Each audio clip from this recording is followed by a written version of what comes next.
Alors on va voir la modification automatique de la mise en page en agissant sur les marges du gabarit. Bon, donc il faut que je vous explique que actuellement les pages utilisent le gabarit. Le gabarit qui s'appelle A et qui est là envoie ses marges sur les pages du document. C'est pour ça que sur la page 2 ici, par exemple, on voit qu'elle utilise le gabarit A et on voit les marges roses qui viennent du gabarit, comme sur la page 1.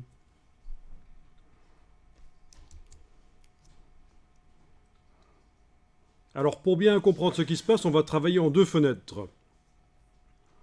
On pourrait aussi fractionner, mais on ne va pas le faire ici. C'est une autre technique pour arriver à avoir deux parties différentes du document.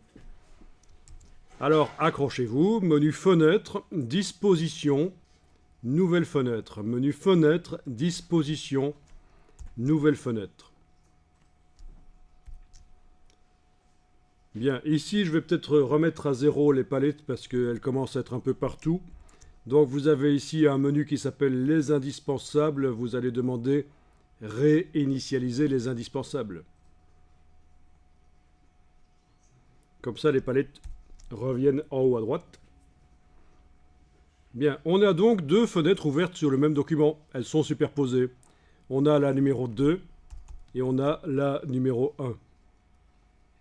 Il faut s'arranger pour que la numéro 1, par exemple, occupe la moitié de l'écran. Vous bougez la petite case en bas à droite.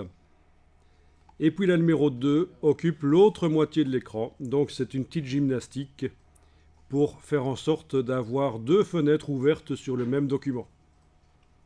La 1 et la 2. Si vous avez la 2 à gauche et la 1 à droite, c'est bon aussi. Tant que vous les avez côte à côte comme ça.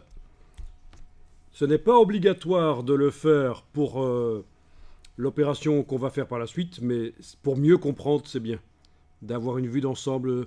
Et cette façon, une manière de travailler très intéressante.